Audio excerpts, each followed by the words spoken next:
Ngiyabingelela mthwakazi omuhle, ngiyabingelela kusizwe samaNdebele, Mandebele amahle. Sihlangana kuhlelo lwakho, uhlelo oluthanda kakhulu isichazamazwi. Igama lami nguMathini Mlilo. Khumbula sizwe samaNdebele ukuthi ubuyithi bethu yilimi lwethu. Umuntu engakuthumbela ulimi lwakho sethumbe wena uqobo lwakho. Ngalezo sizathu isichazamazwi luhlelo lapho esikhumbuzana khona amagama esintu, isintu sikaMthwakazi asekhohlakele. Akuvumi ukuthi mina lawe sivume ukuthi ulimi lwethu lutshone phansi komswenya. Ingakho isichazamazwi sizethe sijogwe lokuvuselela ulimi lwakho. Asihlale ke sithi indlebe sizwe namhlanje ukuthi isichazamazwi sihamba ngani, sigiya ngani. Namhlanje sifuna ukugiya kabanzi, sigiye ngenyanga zomnyaka. Lapho sizobe sichaza khona ukuthi amagama athiwa inyanga zomnyaka kwakuvele kutheni kuze kuthiwe namhlanje nguNtulikazi. Ngaleso sigaba somnyaka kwakusenzakalani ngoNtulikazi? Ake siqale ngenyanga yokuqala eminyakeni. Sichaza ukuthi uZibandlela, khona ukuthi kuze kuthiwe nguZibandlela kwakuvele kwenzakale. Ngalesi sikhathi somnyaka uZibandlela inyanga lapho inkotha utshani buyabe sobukhulile sobuvala izindlela lezindledlana. Indlela ezincane ziyabe kungasahambeke ngazo ngoba utshani sobuvale izindlela, abantu sebeziziba lezo zindlela ezincane. Yikho lenyanga yathiwa igama kwathiwa nguZibandlela ngoba utshani sobuvale izindlela lezindledlana. Siqhubeke sizwe samaNdebele sichaza ukuthi kutshoni ukuthi Nhlolanja inyanga yesibili yomnyaka. Kuyabe kusenzakalani ngenyanga kaNhlolanja? Yethiwe igama kwathiwa nguNhlolanja ngoba izinja ziyabe sezihlolana ngalesi sikhathi somnyaka. Yebo kambe izinja ziyalandelwa umnyaka uqala uze uyephela, kodwa zilandela okanye ziyabe zidabule ngalesi sikhathi somnyaka. Izinja ziyabe zihlolana ngenyanga kaNhlolanja. Yingakho lenyanga yethiwe igama kwathiwa nguNhlolanja ngoba izinja ziyahlolana. Asiqhubeke futhi njalo sizwe samaNdebele isichaza ukuthi umbhimbitho okanye ukuthi mbimbitho kutshoni, kwenzakalani ngalesi sigaba somnyaka umbhimbitho, phecelezi nguMashi. Umbhimbitho yisikhathi sekuyindla, isigaba somnyaka lapho kuyabe sokuvuthwe khona emasimini, abantu sebesidla okuvuthwe emasimini. Ingakho linyanga kwathiwa ngumbhimbitho, abantu sebelala ngezisu ezibomvu, izisu zigcwele, izisu esingathi phecelezi azeqwa yintwala. Inyanga lapho abantu babe sebesutha khona, izisu zilala zigcwele zithe mbimbi. Yikho linyanga yethiwa kwathiwa ngumbhimbitho. Asiqhubeke futhi njalo sichaze inyanga kaMabasa. Kwenzakalani ngalesi sigaba somnyaka? Khumbula mthwakazi omuhle ukuthi kulapho kuqala khona ikhaza. Lapho ikhaza seliqhaqhazelisa amazinyo, liyabe liqala ikhaza kuthiwa nguMabasa ngoba kuyabe sokuyisikhathi sokuqala ukubaswa umlilo. nguMabasa kubaswa umlilo ngoba sokuqala isikhathi samakhaza. Yikho ke lapho kuqala khona ukubaswa umlilo esithi ngowekhanka okanye likloba. Umlilo omkhulu olavuka amalangabi kubizwa kuthiwa likloba. Yiso lesi sikhathi somnyaka lapho kuqala khona ukubaswa imlilo ngoba sokuqala ikhaza. Asiqhubeke futhi njalo mthwakazi omuhle sichaze inyanga okuthiwa nguNkwenkwezi. Abadala bebe hlakaniphe okumangalisayo, umqondo wabo bubanzi. Ingakho ke unanzelela ukuthi izigaba zomnyaka babebheka isimo somkhathi bese benikeza inyanga leyo ngokuma ukuthi umkhathi uminjani. Hayi umkhathi kuphela kodwa ngitsho lenkanyezi zezulu babezikhangelisisa bese bebona kufanele ukuthi ngoba linkanyezi uma kuyiyo egqama okwedlula ezinye inkanyezi, leyo nyanga babeyibeza kuthiwe yinkwenkwezi ngoba ngalesi sikhathi inkanyezi ebizwa kuthiwa yinkwenkwezi yiye eyabe isikhanya kakhulu, isigqama okwedlula ezinye izinkanyezi. Ingakho lenyanga yethiwa igama kwathiwa nguNkwenkwezi ngoba inkanyezi okuthiwa yinkwenkwezi iyabe isikhanya kakhulu, yikho silonkwenkwezi. Siqhubeke mthwakazi omuhle sichaze futhi njalo inyanga ethiwa nguNhlangula. Inyanga leyi lapho ke ikhaza liyabe selitshaya selisithi ngubongaki. seliqhaqhazelisa amazinyo. Yingakho yethiwa kwathiwa unhlangula ngoba kuyabe sokuqanda okweqileyo okanye kuyabe sokuqanda kakhulu. Inyanga ekuthiwa unhlangula phecelezi ngesingisi esibiza sithi nguJuni. Asiqhubeke mthakazi omuhle sichaze futhi untulikazi. Njengoba sichazile ukuthi amaNdebele bekungabantu abalobuchopho obujileyo okanye bebelomqondo obanzi, ingqondo zabo zibukhali. Babeka ke linyanga bananzelela ukuthi inyanga yezivunguvungu lapho kuvunguza khona umoya bese kusukuma izintuli. Ingakho linyanga bayibiza bathi nguntulikazi ngoba inyanga yezintuli. Phecelezi ngesingisi nguJuly. Intuli lapho eziyabe ziphephezela khona kusukuma izintuli. Inguntulikazi lo. Siqhubeke futhi njalo siyechaza uncwabakazi. Uncwabakazi inyanga phecelezi ngesingisi ebizwa kuthiwa nguAugust. Inyanga kaMpala kaNcwabakazi. Ake sichaze ukuthi khona ukuba ncwaba yikuba njani. Phambi kokuba siqambe uNcwabakazi, ukuba mncwaba kulapho khumbula ukuthi siyabe sidlule emakhazeni lapha nesichaze khona ukuthi siyabe sesibasa ikloba lomlilo. Ngalesi sikhathi somnyaka ke futhi njalo abantu kuyabe sokuqala ke ukuchisa ijwabu labantu belichaziwe kulomdlopha. Ngalesi sikhathi ke sebeqala ukuchisa igazi selincibilika ijwabu lomuntu seliqala ukuba mncwaba. Hayi abantu kuphela ukuthi sebesiba mncwaba. Inkomo bezisemahlangeni, inkomo zisidla amahlanga. Ngalesi sikhathi somnyaka ke seziqala ukunona, seziqhela zedlula isilulu. Ingakho ke kwethiwa leli igama kwathiwa nguNcwabakazi ngoba ijwabu labantu kunye lezi nkomo seziqhelile, sezinonile, sezicazimula, labantu labo sebecwebezela. Ingakho lenyanga kwathiwa nguNcwabakazi ngoba yonke into isincwaba.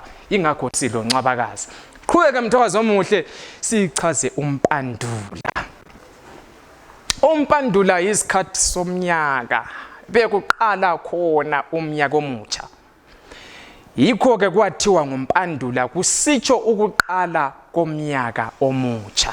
Lapho ke siyabe sesidonsela ukuthi siye lapho izihlahla eziqala khona ukuqhuma okanye ukuhluma, simpandula okutsho ukuthi sesiqala umnyaka omutsha bekuchaziwe izihlahla sezizaqala ukuhluma. Ingakho kuthiwa siqala umnyaka omutsha yikumpandula lokho. Asiqhubeke sizwe samaNdebele siveze ukujula kolwazi lwamaNdebele ukuthi amaNdebele abenikeza izinyanga njengoba sike sachaza ekuqaleni ukuthi bebebonisa inhlakanipho yabo. Ngalesi sikhathi somnyaka kuthiwa ngumfumfu, uOctober ngesingisi. Ngalesi sikhathi somnyaka izihlahla seziqalisa ke manje ukuhluma. Sokuzaqalwa ukuba lengubo eluhlaza. Izihlahla sezimbethe ingubo elihlaza, khumbula ukuthi bezithintitheka amahlamvu. Ngalesi sikhathi ke sezihluma, sezisiba zinhle kanti futhi njalo lotshani labo sokuqala ubuhluma. Inkomo seziyaqala ukudla utshani obuluhlaza. Umfumfu yikuqhuma kwezihlahla, ukuhluma kwezihlahla. Ingakho selenkulumo ethi yona umfumfu yanonkula, intakubomvu lazo seziqala ukuthela. Isikhathi somnyaka okanye isigaba somnyaka lapho ke izihlahla ezimfumfula khona umfumfu ziyaqala ukuhluma sibe lohlaza indawo yonke. Siqhubeke mthakazi omuhle sichaza ukuthi uLwezi inyanga kaNovember lapho eziyabe izifula sezigcwele khona, amachibi, amadamu kunye lezihotsha sokulamanzi. Izibungu seziqala ukukhala kwezidlonono, ukukhala kwamaqoqo. Yikho esikubiza sithi yikulweza. Sithi izibungu ziyalweza. Ingakho linyanga lapho izibungu ezilweza khona sithi nguLwezi, inyanga kaLwezi. Izibungu sezilweza. Siqhubeke ke sichaza inyanga yokugcina komnyaka esibiza sithi khona nguMpalakazi, uDisemba. Sesiuqebile umnyaka wethu nguDisemba, uMpalakazi. uMpalakazi ke yena kulapho izinyamazana zeganga eziyabe sezimithi khona, ikakhulukazi impala. Ingakho linyanga yethiwa igama kwathiwa nguMpalakazi ngoba impala kunye lezinye izinyamazana, kodwa ikakhulukazi impala ziyabe sezimithi sekukhangelelwe ukuthi zizale. Ingakho inyanga kwathiwa ngumpalakazi, kuthathelwa ekutheni impala sezimithi ngumpalakazi lowo. Ngike ngachaza ekuqaleni Mthwakazi okumuhle, sike sachaza ukuthi thina izigaba zomnyaka, umnyaka ngomnyaka bekulalokho bekusenzakala obekugqama kakhulu ngaleyo nyanga. Ake sigijimeke siyobheka ukuthi umkhosi wenxwala ubesenziwa ngayiphi inyanga, bekusenzakalani njalo futhi ngalowo mkhosi wenxwala. Uhlabezulu ubegqoka vunule ziphi imvunulo ngaleso sikhathi somkhosi wenxwala.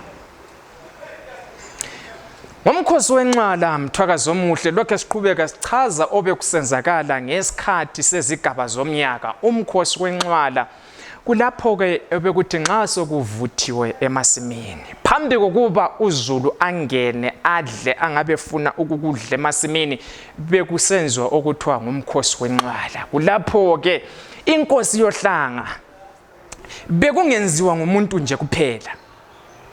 Inkosi yohlanga yiyo ebivula umkhosi wenxwala. Ngifuna sikubambisise lokho Mthwakazi omuhle ukuthi inkosi yohlanga yiyo ebivula umkhosi wenxwala. Lapho ke amabutho onke, amaxhiba onke esizwe azovunula aphelele, ahlabe izigejo, ahlabe kunye lonke imvunulo yesiNdebele esiye emkhosini wenxwala. Lapha amakhosikazi azavunula phelele ngengubhamazo, qhole ngenkiza kunye langobande. Lapho kuhlabezulu uzobe jabulela ukuthi ke umkhosi wenxwala uyavulwa. Umkhosi wenxwala ke wona bekulapho kuthathwa okokuqala bekuchinswa emasimini, kuhanjiswe enkosini. Inkosi ke iwuvula umkhosi wenxwala, kugiywa kusuphu kuzidindi. Lapho ke inkosi ezothathwa ke lokho okokuqala, phecelezi ngesingisi Festival of the First Fruits. Lokho sokuvuthiwe kusiwe enkosini, ihlanganise okuvuthiweyo kwesizwe, kuhlanganiswe ke le mithi eyaziwa kuphela zinyanga zenkosi. Akusinyanga zonke Mthwakazi omuhle ebezibamba imithi ehlanganiswa lokuvuthiweyo kwemasimini. Akusinyanga zonke ebezibamba leyo mithi, bekusiba lenyanga zenkosi ebeziduze lenkosi kangaka. Yizo ke lezi nyanga ebezibamba imithi yenkosi, kuxutshaniswa lalokho kuvuthiweyo emasimini, kube inkosi iwuvulile umkhosi wenxwala. Bekusithi ma kuqhubeka ke Mthwakazi omuhle, kugiyiwe ke abantu bejabulela lokhu. Khumbula sizwe samaNdebele ukuthi kwenzakala insinda baphendula iyendaba nxa kwasokumele ukuthi umkhosi wenxwala uvulwe esizweni sikaMthwakazi.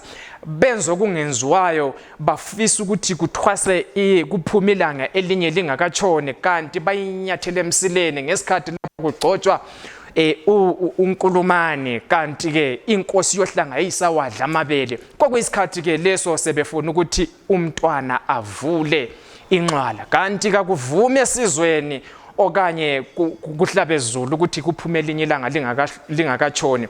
Kwakuyisikhathi somkhosi wenxwala, lapho ke kwasokumele kuvuthwe emasimini kudliwe. Asiqhubeke Mthwakazi omuhle, sichaze futhi njalo ukuthi phambi kokuba uZulu abuyele emakhaya, inkosi isivulile inxwala, uhlabezulu sokumele ukuthi abuyele ekhaya, abantu baye kudla emasimini.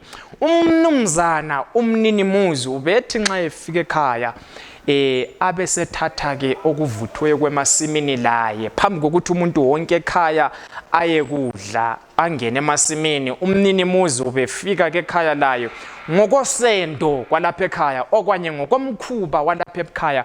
Umninimuzi ubethatha laye izihlahla ezalapha eziqondane lalapha ekhaya, azihlanganise lokusemasimini. Okuvuthwe emasimini begoqela umumbu, amakhabe, amakhomane kunye lamathanga.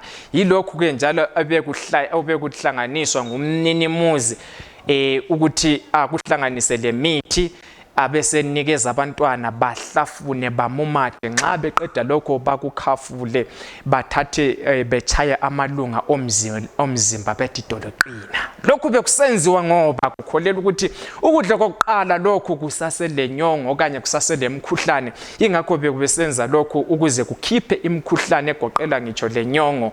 Bekusenziwa ngawo lo mkhosi wenxala isikhathi lapho sokuvuthwe emasimini ngesikhathi sekuyindla umbimbithe esimchaze phambilini.